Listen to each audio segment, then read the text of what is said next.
Atenção! Gustavo Gaye afirma que Lula estaria profundamente preocupado com a situação de Lulinha.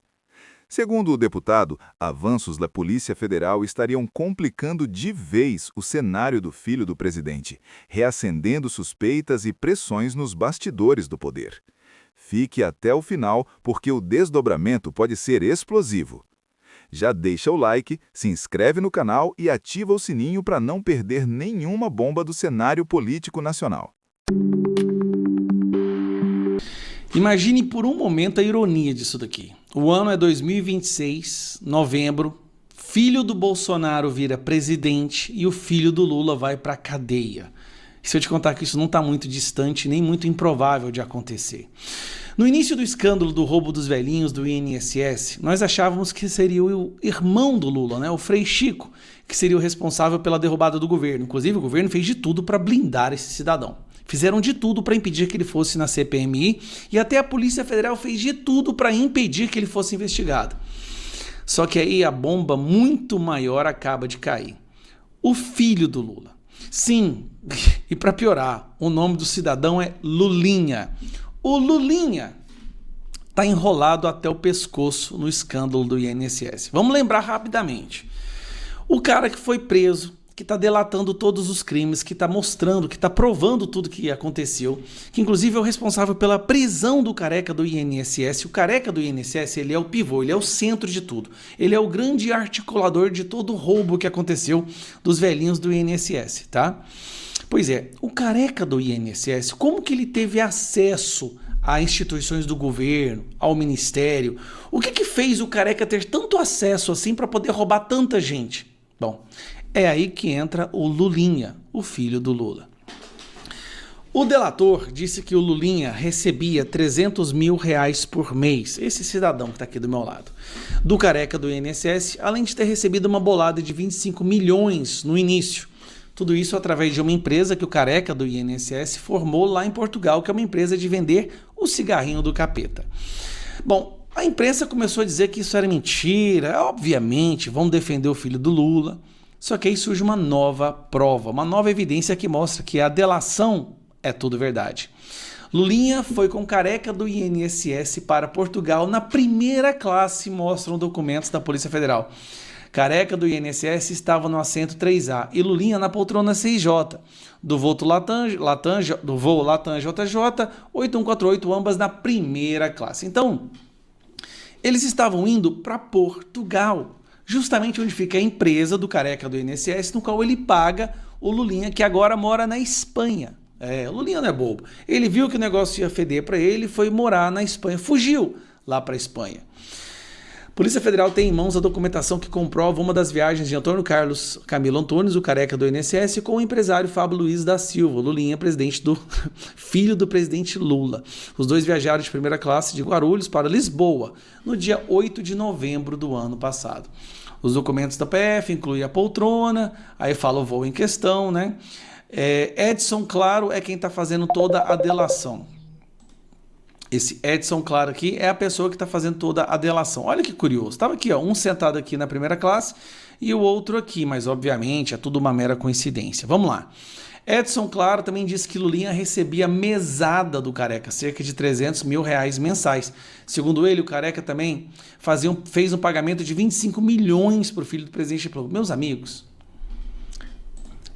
imagine se isso fosse algo que acontecesse com o filho do Bolsonaro. Imagine que fosse um filho do Bolsonaro recebendo uma bolada dessa. Cara, seria o fim do mundo. E aí, o diretor da Polícia Federal fala que infelizmente surgiram essas evidências aí, né? Infelizmente, a Polícia Federal está descobrindo um cara que ajudou a roubar os velhinhos do INSS. Bom, o diretor da Previdência já foi, né, demitido, foi preso, na verdade, ele foi preso, várias outras pessoas foram presas e tudo aponta para quem? Pro governo Lula. Curioso é o seguinte, o Lulinha envolvido no roubo do INSS, a nora do Lula envolvida no roubo do Ministério da Educação, e a Polícia Federal, quando foi fazer a busca e apreensão, quem abre é o filho do Lula, aí tem o irmão do Lula também envolvido. Cara, parece que não sobra ninguém dessa família que não esteja envolvido em alguma espécie de crime onde eles estejam roubando os cofres públicos e o povo brasileiro. Esse escândalo deveria ser repassado e repassado todos os dias no Jornal Nacional, no Fantástico, mas não é. Então eu vou repetir, olha o escândalo, tenta entender isso aqui. O filho do presidente recebia mesada do cara que arquitetou o maior esquema de corrupção do Brasil, que é o roubo dos velhinhos do INSS. Você está vendo isso aparecer na televisão? Você viu isso aparecer no Jornal Nacional ou no Fantástico? Porque eu não vi. É como se fosse uma coisa... Eu tenho uma teoria. É esperado do Lula e da sua família roubar. Então, quando eles são pegos em algum esquema de corrupção, não causa aquela revolta, porque é como se fosse algo natural. Você não vai condenar um pitbull por morder alguém. Faz parte da natureza. Então, é como se fosse isso da imprensa. Até nós. Parece que a gente não dá a devida atenção a esse tipo de fato, porque é da natureza do Lula e do DNA dele.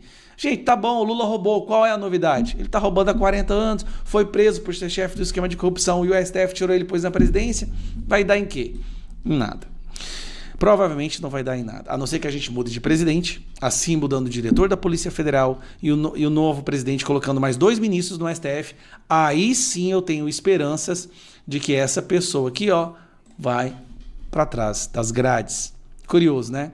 Enquanto o filho do Bolsonaro está crescendo e pode virar o nosso presidente da República, o filho do Lula está se mostrando cada vez mais podre e pode acabar indo para um presídio. Um presidente, o outro para um presídio. Essa declaração de Gustavo Gayer reacende um tema que nunca deixou de rondar o cenário político brasileiro: o impacto das investigações envolvendo familiares de figuras centrais do poder.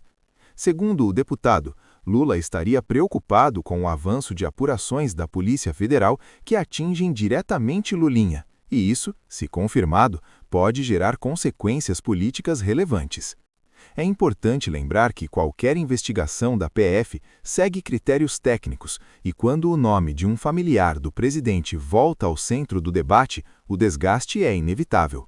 Ainda que não haja condenações, o simples avanço de apurações já pressiona o governo, tanto internamente quanto perante a opinião pública.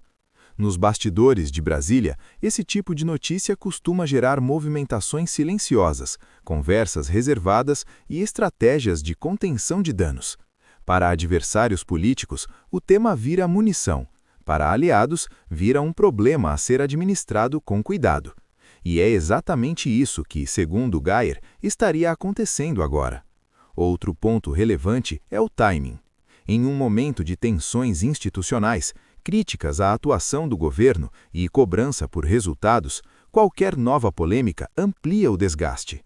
A narrativa de que o passado voltou ganha força justamente porque o eleitor brasileiro está mais atento e desconfiado. Se essas investigações avançarem, o impacto pode ir além do campo jurídico e atingir o capital político do presidente, algo que nenhum governo ignora. Por isso, essa fala não deve ser vista apenas como uma provocação política, mas como um alerta sobre como investigações sensíveis podem influenciar o equilíbrio do poder. O fato é simples. Quando política, família e Polícia Federal entram na mesma equação, o assunto deixa de ser apenas jurídico e se torna profundamente político. Se essa informação te surpreendeu, curta, compartilhe e se inscreva no canal. Isso ajuda o vídeo a chegar a mais pessoas e fortalece o debate.